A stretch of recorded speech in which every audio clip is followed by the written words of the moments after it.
Good afternoon. Good afternoon, Good Sonabo. afternoon. My apologies. Good afternoon. Good afternoon. Good afternoon. It's lovely to be with you here. It's lovely to be with you. It's lovely to be with you. We are live. Welcome back. This is the second time you are on the show. I am actually very proud and excited to have you as the advisor to Pike Board, that you are coming for the second round. Absolutely. We're here today to discuss a very interesting aspect in our community, in our South African community, where we're looking at grade 12s. And we're asking a question, is grade 12 2021 really digitally ready now that they've left high school? Some of them are unemployed, some of them have made ways to get into university, some of them have made ways getting into TVETs. Are they all round? Are they digitally ready? And I think let's take it from there. You please let me hand it over to you. All right. Good afternoon, Sonabo. Good afternoon to the rest of the listeners. Thank you very much for joining in. We are every Tuesday live on this radio show, also on YouTube and on Facebook, LinkedIn, and Twitter, where you can have it as a podcast. We discuss various subjects. The subject for today is Matric Class of 2021. Are you digitally ready? In other words, are you able to compete in the digital world? Are you equipped? Now that you finished high school, are you ready to go to either university or college, TVET college, or some institution of higher learning or higher education in order to improve yourselves? So it's a very good question. It's a big question. It's a strong question. It's sometimes a question we don't really like to ask. But yet, on the other hand, we don't know really how much potential we have, how much skills we have, and how we can actually adapt our youth, our matriculants, our youngsters, men and women of today to be ready. I want to just share with you what is the in-demand skills currently in South Africa. Now, I say South Africa, I want to localize this environment. However, this is streamed, as I said, live on the African continent, but I want to particularly hone in on South Africa because this is the home that we are. We want to be able to encourage this and use this as our base. So I'm going to talk to you about the high demand of ICT skills that we currently need in this country. Number one, full stack developer. I'm going to share with you what's the high in demand skills, and then I'm going to share with you what is it that you need to do to get there. And then I want to introduce you to some of the programs that the South African government and the South African higher education institution has introduced to equip yourself with those particular skills. Let me just run them off again. First of all, let me tell you what was the high in demand skills in 2020. That's about a year and a half or nearly 2 years ago. Blockchain, cloud computing, analytical reasoning, artificial intelligence, UX design, business analysis. That was a high demand. I'm not saying the demand is not there today, but those were just the ones particularly that industry was searching and hunting for. They would search in those spots of the graduates and the youth out there to see if those skills are amongst our students.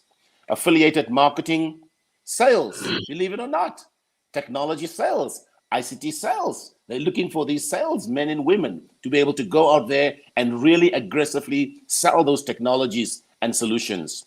Scientific computing, and believe it, video production. I want to repeat that one. It's very important. Video production. We have a host or hundreds of students that have done things such as sound engineering, video production, or the video filming industry that have graduated, but they cannot find work. Or they want to get into that area and they don't know how. We will share with you how you can actually get into that. Let me share with you what is the current trend for the next year or next 2 years in terms of high demand skills that we're looking for. Not we, the industry, the market, the corporates are looking for. Full stack developer. I'm not saying you must be a propeller head with a ponytail. Well, we are fortunate not to get our ponytails, but the developers are needed. The data scientists are needed. Python developers, Java developers, JavaScript developers, cloud engineers. And when I say cloud, I know it's a terminology that is used sometimes very unwittingly, but a cloud engineer is somebody that actually assists companies on their journey to cloud, to take away all of the hardware infrastructure, all of the data centers, all of the big computer rooms, etc., and put all of your environments into the cloud.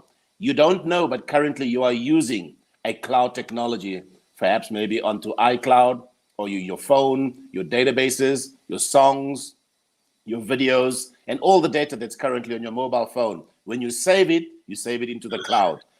That is an environment that is in high demand. A Scrum Master, and when I say Scrum Master, I'm not referring to the next rugby championship. Scrum is actually particularly focused in terms of Scrum, Agile, and those particular technologies that is needed, waterfall technologies, when you're actually building and busy building your business analysis. And then DevOps engineer. Now, a lot of these terms sounds very expensive and very higher grade to some of our students. But believe you me, it is a type of stuff that you learn once you actually get to the next level of your journey in terms of finding work, finding placement, or actually getting into college. The shortages, skills, software, AI, machine learning, etc. I want to step back a bit. Now that I've given you the in-demand skills, what is needed every day in our corporates, I want to just step back for a moment and go back to our grassroots levels, which is our schools, because this is our question for today. We're asking our matriculants if they are digitally ready. Perhaps the question is, are our schools ready? What was the ICT, or when was ICT first introduced in the schools in South Africa? And you will not believe, 1996. We called it Curriculum 2005. That was the very, very first time when government decided to introduce information and communication technology courses or training or a syllabus in the South African schools, both private and public. This was considered one of the most ambitious and far-reaching reform programs in Southern Africa, not South Africa, Southern Africa.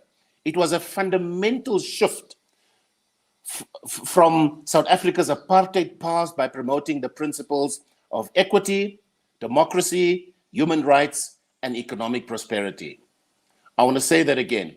In 1996, that was the very, very first time that ICT was introduced in our South African schools. So that's over 20 years, 1996, 4 years to 2000, it's 2020, 26 years ago. But what was the role, what was expected of this reform or this ICT integration that we introduced into our schools? Number one, ICT helps teachers to interact with students.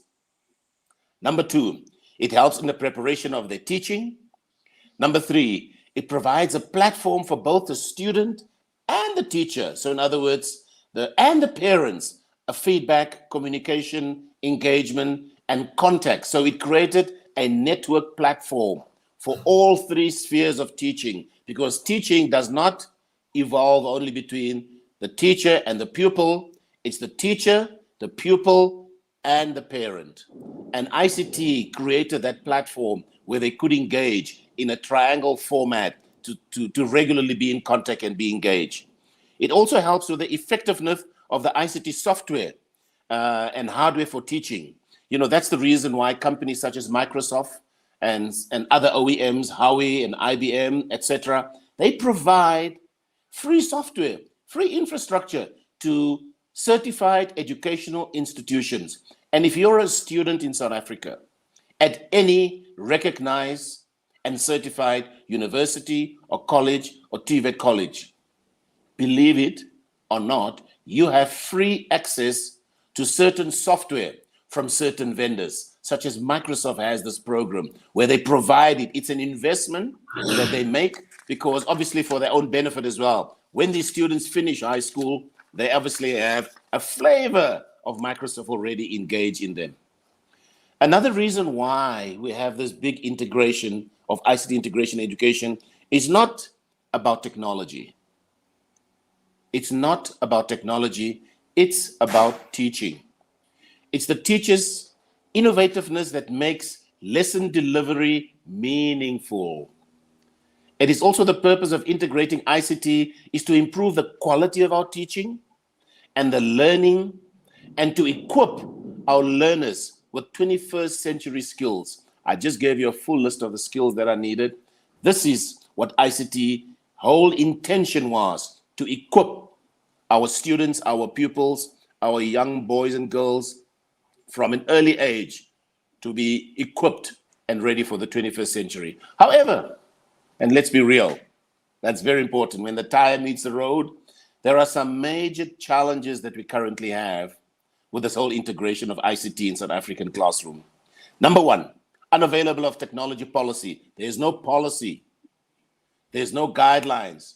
There's no proper policy or rules or regulation that actually guides the effectiveness or the usage of ICT within schools. Second, insufficient technology equipment. There are not enough technology equipment. It's either it's outdated or it's old, it's legacy, it's archaic, and it's not in line with what we currently need for our students. Third, lack of teachers or qualified teachers. You know, it's very seldom when you actually hear, hang on, we have 2 or 3 or 4 maths teachers. You hear we have 2, 3 or 4 or multiple maths, English, Afrikaans, social science, technology, physical science, life orientation, etc. Those teachers are in abundance, but a very few ICT qualified teachers, and that's a serious lack thereof. Lack of genuine software. There's a problem that, and inadequate computers in the classroom. A big thing that we also have is the low speed of the internet. You know, we have, and I'll get to that point where it can be a bridge to cross over, but we do have a serious lack in certain areas, rural areas especially, where there's a lack or a slow speed of the internet. Those are some of the challenges that we have. And one of the biggest challenge we have is actually what we call the relationship between the social ills and the learners. Things such as HIV and AIDS, things such as the COVID pandemic, poverty, affordability, lawlessness in certain schools, child abuse, school bullying. That can be a problem. And it is a problem. Theft, arson, building and burning of schools, strikes and riots. Those are some of the inhibitors that has really crippled or has scuppered the whole ICT drive and the whole ICT innovation that actually has to go to schools. So our kids, our grade 12 of 2021 and the grades before that and 10 years before that and 20 years prior to that, they have something quite extraordinary to work through in order to get to that. There are a lot of things that they need to jump through hoops, over hurdles in order to actually get to that level where they can actually learn. I'm just going to pause there for a moment, Sunabo, so that at least, you know, our listeners can actually just gather and think about some of those things. I want to now talk about what we have in our hands. And it's important for you to realize what you have in your hand is your tool that could actually assist you in this whole new digitization or the evolution thereof. I'll pause there for a moment, Sunabo, and give it over to you. I think thanks, Rodney. It is a challenging environment that we're discussing. Our children or our youth, they find themselves in a space where sometimes they don't have full control, or there's nothing they can do to change the socio-economic condition. And as we continue, I would like you also to touch on connectivity is one thing, devices is the second thing, but also there's no electricity. Yeah. You know, connectivity without electricity, it can't work. So what do we do, and what would you advise that they must do in rural and peri-rural areas, which are most of this technology or enlightenment or, you know, information or skilling up is needed. Exactly. I'm going to play a jingle, then we'll come back. Maybe at this point, when we come back, you need to cover how ready are we, or how ready we were when 1996 IT was introduced. Maybe we jumped few steps that we're supposed to have addressed. What can we do to address those steps as we go forward? There's no point in continuing with a system that does not work. Of course, I'm with you. We'll pick up.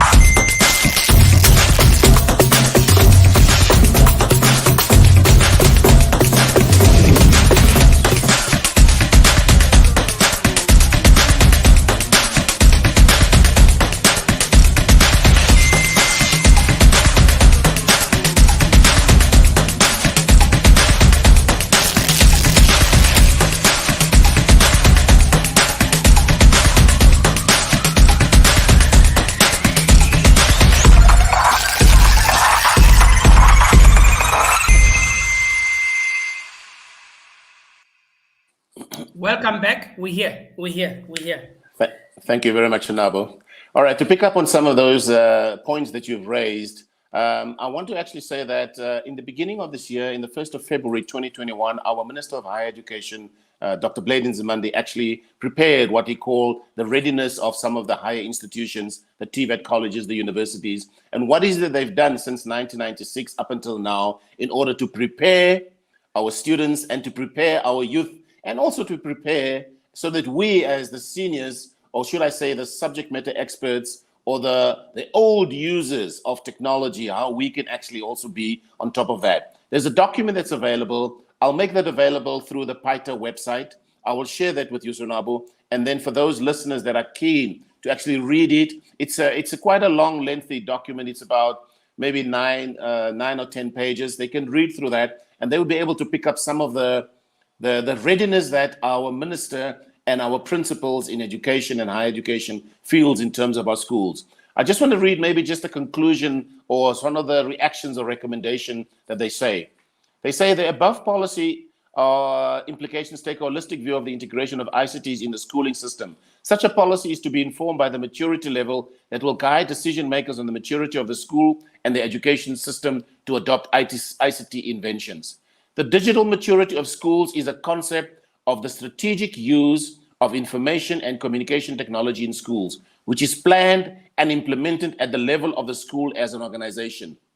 Now, I know and I'm aware that we have a presidential advisory board that has been appointed by our president, Cyril Ramaphosa, that we also have the 4IR, the Fourth Industrial Revolution, that is obviously a committee of subject matter experts and captains of industry that sit on this board that actually steers, give advice, and obviously run through what is needed and required with all the stakeholders in this country to get us ready for the new millennia, for the fourth industrial revolution, or maybe even the fifth industrial revolution. But I'm not going to bore or scare off our students with those. I want to go back to grassroots level. I want to go back to the point where we actually take a 17, 18, or 19-year-old and take him or her through the options that they have, how they can actually be ready. But before I do that, I want to actually share with you what is currently happening and what we have in our hands. And that is the mobile phone. The mobile phone is the most advanced technological tool that you have in your hand that is connected through information and communication technology. To give you an example, Sub-Sahara, we have over 615 million people in Sub-Sahara that are subscribing to mobile services. 28% of those connections is based on 4G, and about 3 to 4% is based on 5G. So in other words, there's a big over 150 billion revenue pot of economic value that is generated from mobile phones. Transactions as well. But the big thing about that, 40% of that population of mobile phone users are under the age of 15. I'll repeat that. We have 615 million users on sub-Saharan Africa that subscribe to mobile cellular networks. 40% of all of those are the youth under the age of 15. So our kids have phones. Our youngsters are mobile. They are connected. They have smartphones. They have Androids. They have applications. They are on Twitter, on Facebook, on LinkedIn, on Instagram. They are active and alive on the phone. So they already have a tool available to them. South Africa, by the way, and I mentioned it in the last call, is one of the top 10 growing cellular mobile phones globally. That's what we are. We are at a level where over 22 million people in South Africa use smartphones. Not Tamagotchi or Khasha phone or the small Nyana one that you pay 99 Rand. They have smartphones. 22 million South Africans have smartphones. So they can actually do intelligent stuff, video, streaming, movies, data, networks, connectivity, unified messaging. They can do all of the things that you and I as adults or as a computer in your office can do. They have smartphones, and these kids are under the age of 15 years. Just think about that. In South Africa alone, we have a population of about 60 million. In 1919, when they did the census, by the way, they have the Stats SA is doing the census now. In 2019, we were about 57.8 million people. I think by today, we are close to about 60 or maybe a little bit more than that. Do you want to have a guess how many million mobile connections we have in South Africa? I'm talking about South Africa. 90 million mobile connection. We are a population of 60 million, roughly. But 90 million people are connecting. So what I'm trying to bring to you is the power of the internet, the power of connectivity, the power of smartphone, and the power of education. A lot of youngsters are utilizing our phones for education. They're using it to do tasking. They're using it to have peer groups. They're using it for syndicate groups. They're using it for the betterment of their own education. By the way, Samsung is the leading cell phone user, the most popular brand. Second to that is Huawei. And third is Apple iPhone. So Samsung is leading with about 45%. Our youngsters have Samsung phones. Then the second brand is Huawei. And the third brand is Apple. So it just shows you that we have smart kids. We have smart kids that knows how to deal, knows how to work with phones, and knows how to engage. So that's an important point to remember. Sub-Saharan Africa is the world's fastest growing mobile market in the world. Sub-Saharan Africa is the world's fastest growing mobile market in the world. Now, why do I bring the mobile phone in to education? Because education is technology, and technology is the phone. It's the smartphone. It's not just a phone to phone Gogo or to phone a friend or to communicate. It's also a tool that we use for application, for training, for study guides, for syndicate, etc. South Africa is the second fastest growing mobile penetration on the continent with 37.5 million. Nigeria leads, obviously, this with 86 million. If you have to look at the entire world on a global scale, obviously it's China first, then India second, then USA third, Indonesia fourth, Brazil fifth, etc., etc. Those are the countries where the people are over 100 million and 200 million. But our mobile penetration in South Africa is actually very good, 95%. 95%. South Africans with smartphones, over 50 million. And like I said, we have 96 million cellular phones in this country. So it's an important point. And I want to just pause there because I want to share with you what are we doing, or what is government doing in order to support the tool that we have in our hand? How can we utilize that? But more importantly, to be able to gain access to information. And I'm going to spend some time on what we call our TVET colleges, our training and vocational educational institutions that we currently have in the country. So now I'm going to ask you just to play that one snippet. It's a 4-minute video of just the introduction of the TVET college. Hi everyone, I'm Shakira from Careers Portal, and if you want to know whether TVET colleges are free, we've got you covered in today's video.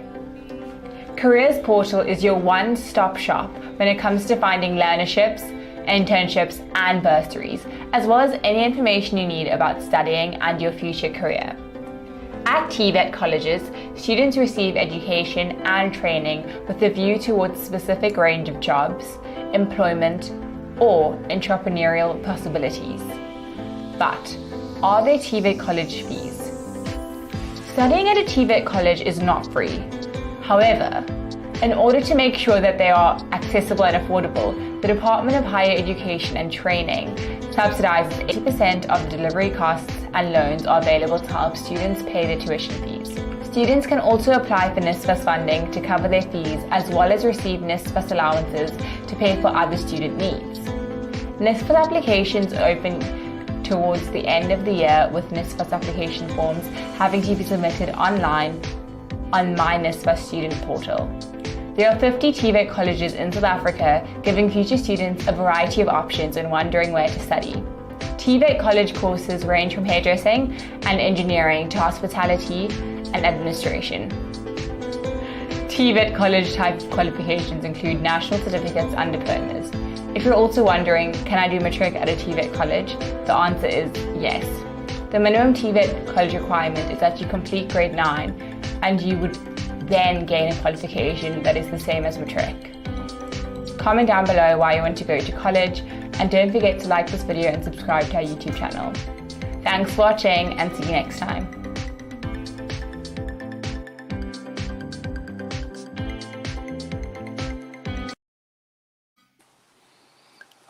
Thank you, Sunabo. I don't know if any of the other listeners or viewers actually had a little bit of a humble, but there was a little bit of a stutter in that, but perhaps maybe it's just some connectivity that we have in certain areas. I want to talk about the TVET colleges. You know, the training educational, it's a vocation college that you have an opportunity because, let's face it, not all our children or all our matric class from 2021 passed with a bachelor's. It's a fact. A lot of our students perhaps may even failed. Others need to rewrite certain subjects. Others need to rewrite matric in its entirety. You know that it's obviously open where you have to go and register with the department around June, July time period this year to rewrite matric. But there are options available.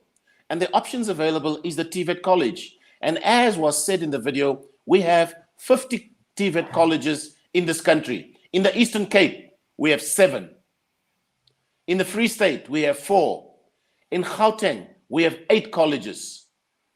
8 TVET colleges. Central Joburg, Ekurhuleni East, Ekurhuleni West, Citibank, Southwest Gauteng, Tshwane North, Tshwane South, and also Western areas. KwaZulu-Natal, we have 9 TVET colleges in KwaZulu-Natal.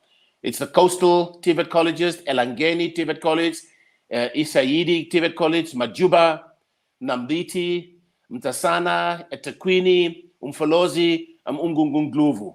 So we have about 9 colleges. Limpopo, we have 7 colleges. Mpumalanga, we have 3 colleges. Northern Cape, we have 2 colleges. Northwest Province, we have 3 colleges. Western Cape, we have 6 colleges. So what I'm saying is we have over 50 colleges, TVET colleges, scattered all over the country that affords our matriculants the opportunity to go and study at these colleges. And in these colleges, some of the subject courses that are offered is information technology. Some of the subjects offered are encouraging entrepreneurship, such as engineering, such as welding, such as hospitality. In hospitality, I mean the hotel, the catering, the grooming area in terms of hairdressing, or all of those subject matters and courses are offered at these TVET colleges. And it's important that we actually, as South Africans, don't place too much emphasis on university and thinking that is all that's needed. We do need the university graduates or those that are going to university. We do need those particular people that are choosing the medical profession or the law profession, etc. But we also need the builders, the plumbers, the engineers, the bridge builders, the electricians, the welders, the hospitality, the bakers, the chefs. We do need those people every day in our lives. And they are the ones that can be immediately productive in our society.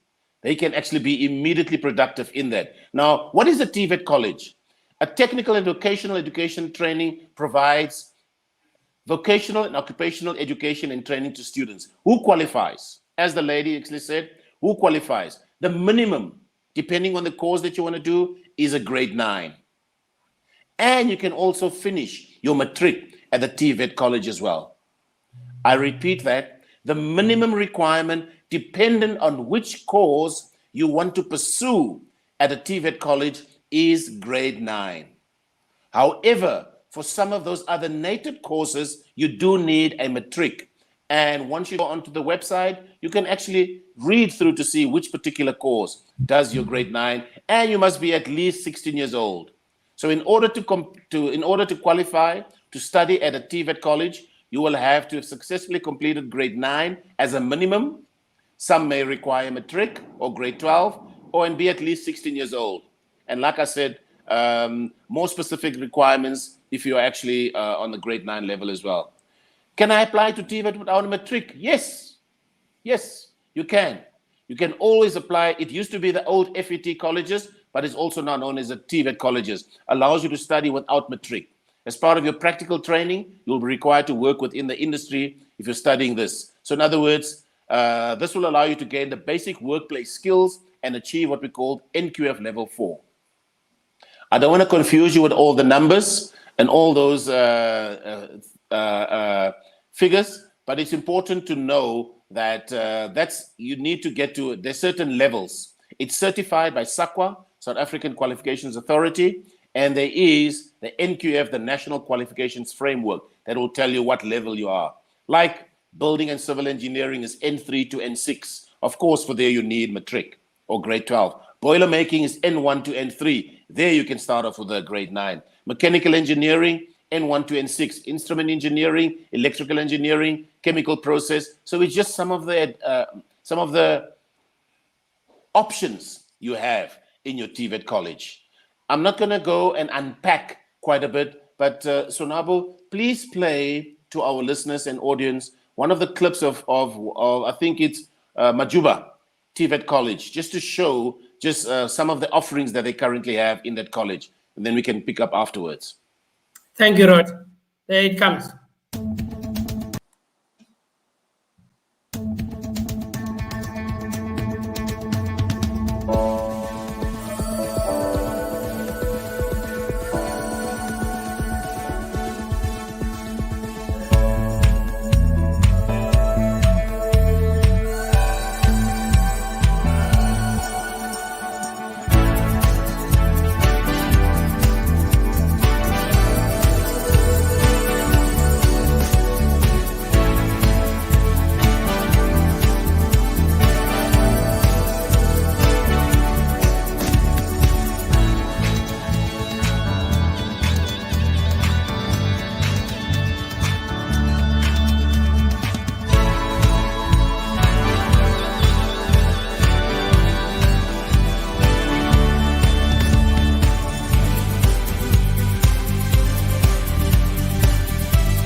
We're back, Rod.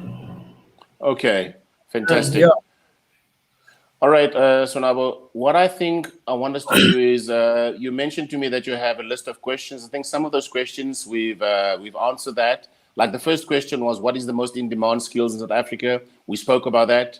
Question 2 was, how ready is our continent or country for the digital world? We spoke about that, just to say how progressive and how well-positioned we are. We are blessed and we are fortunate that we have strong telco providers, our national telco providers, our telecoms, our MTNs, our Vodacoms, our Cell C, our Virgin, we are really fortunate to have quite a wide variety of big important players, MSPs, ISPs in this country, and we have bandwidth. There's one thing that I forgot to mention to you. Of those 90 million mobile users we have in the country, 82% of those are what we call prepaid. So in other words, they are the people that do pay as you go. And hence, there's a high demand for data that actually comes through that. But that was just the readiness of our country and our continent. And our ready is our youth. Our youth are ready. And I think the education that's made available, the sponsorship that's made available, it was mentioned in that video that you can actually study at a TVET college where you can apply for NSFAS, National Student Financial Aid scheme, that is available. But obviously there are certain timelines and deadlines that you have to apply when you do your planning. Obviously, you do your planning whilst you're still in matric or whilst you're in grade 11 or whichever position you find yourself in to actually apply for that. I have here a few questions that was also listed. I don't know if you want to run through those, which is the very last one. The South African tertiary educations, the readiness of the colleges, the courses. I don't know if that is necessary because that was spoken of very eloquently in the video. Who qualifies for TVET colleges, list of colleges that's funded by NSFAS, and also the National Accredited Technical Education Diploma courses. The big thing that I'm trying to say is that our grade 12, our matrics of 2021, you do have an option. You can get digitally ready. If you're not ready, it's not too late. There's what we call second chance. You actually can get on the bus, participate, equip yourselves with all of the skills and the tools, and become a lot more marketable, where you can enjoy and have a fruitful long career in ICT or any other subject matter of your choosing. It can be engineering. And it's important to note, and I want to make this point, whether you choose plumbing or whether you choose agriculture or whether you choose hospitality, any of those courses that are offered by TVET colleges, the ICT technology tools and skills are needed for artificial intelligence, for blockchain, for machine learning. If you want to go into welding and boiler making and engineering, you need the automated processes. That is what we call machine learning, to actually do the coding and the building of all those machines that you're actually running through all the time. So it's important to actually understand that. And ICT plays a role and an important part in those career courses as well. You don't always have to be the ICT engineer or the ICT developer or the ICT programmer. If you want to actually do in plumbing, believe you me, you need that technology to be able to assist you with that. That's what I have, Sonabo. If there's questions that you might have, or is there something that you feel that I should just maybe hone in or speak about or raise about, we can do it now or maybe at another time, but it's up to you. Thank you, Rodney. I think this is me. I'm going to say some of them are sweeping statements. Some of them maybe you can engage so that we can find our way forward. Some comments are going to necessitate that we invite other people to come and have a discussion on them. As PICTA, we visited a few schools, and for us, the schools that we went to, they don't have computers, they don't have connectivity, and that is a challenge on its own. what must we do? How can we engage? Or what OEMs or corporates that are out there that under their corporate social investment, they can make a difference to these schools? There's one school that Pike has adopted. You know, the room is got burglar bars. The door is a steel door. Even the ceiling is covered in steel. You would think that that room would have very nice computers inside. They've worked on that room. They're still waiting for someone to to sponsor computers. Room ready, empty. But no infrastructure. Now they're using it for children to sit and eat during lunch. Okay. Oh my. So these are the type of things that we need to understand. And I'm going to say this: there's one child that we're presently helping there to get to a university, because she did not have the computer, the phone that you're talking about, a smartphone. She asked for a brother who's working somewhere to assist her to register. You know, the brother made a mistake. He completed that she's applying for 2021.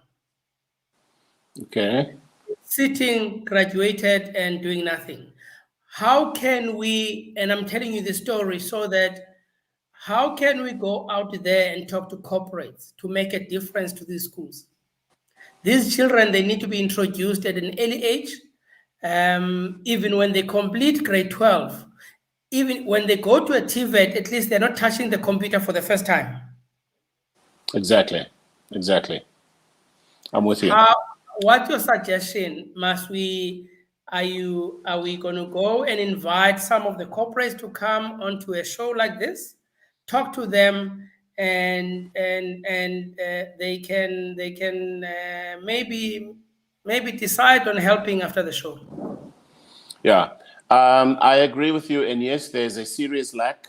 There's a big lack in terms of infrastructure and equipment, and also proliferation. Sometimes we have these big ICT drives within our schools that is done by some provincial education departments. There's also the corruption. There are many facets, but I'm not going to focus on the negativity around that. I'm rather going to say, yes, it's important that we get around the table with our stakeholders, and our stakeholders includes government, includes the corporate world, it includes the NGOs, and includes people such as PITA and organizations such as that will bring together those stakeholders, including the policymakers, to be able to assist, to guide, because we are building for the future.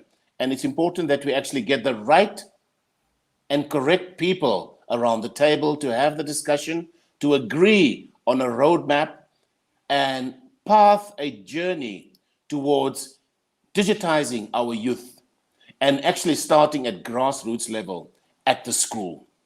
I failed to mention, when you graduate at TVET colleges, you actually have the opportunity to actually then go to university, because you have a certain NQF level. So you can go and improve and increase and actually better your own qualification if that is your path of direction. So yes, I agree with that. I like the thought.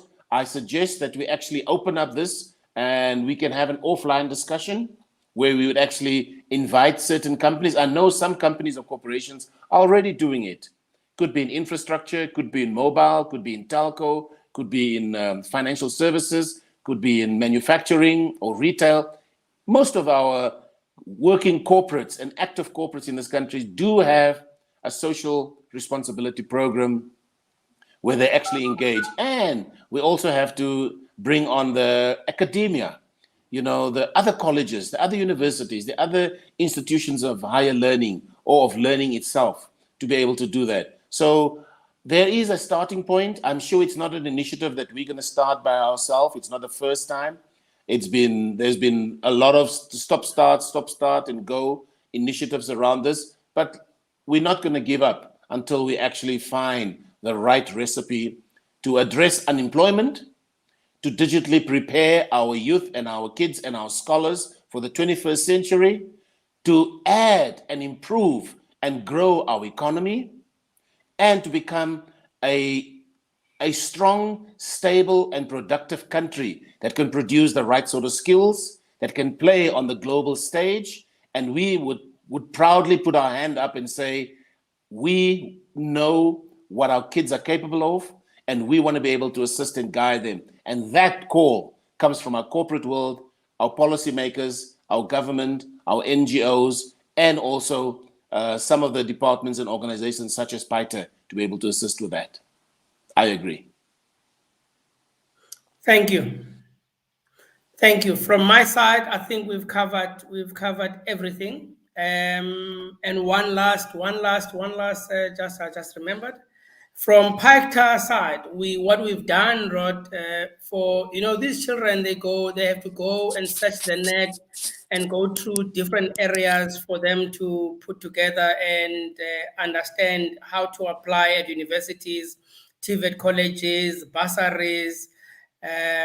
We've got a portal which is www.p2dl.org, where if they go to that portal, they will find links to bursaries, they'll find links to TVET colleges in the whole country, links to universities in the whole country, and a link to NSFAS. Fantastic, fantastic. Please just repeat that link or that website again, so for the benefit of some of the listeners, so that they can just pick it up or write it down. Just repeat that again, please, Sonabo. www.p22 as a numeric, p2dl.org. Okay, p2dl.org. So P for Peter, 2 for the numeral 2, D for Delta, and L for Lima. For Lima. Got you. www.p2dl.org. Fantastic. Yes. That's all from my side, Sonabo. Thank you so much for the opportunity and for the time spent. Thank you for the listeners, and for those that are actually couldn't get to the live show. You can actually pick this up on the podcast, either on YouTube or on Facebook or on Twitter or even on LinkedIn. The podcast will be available over there.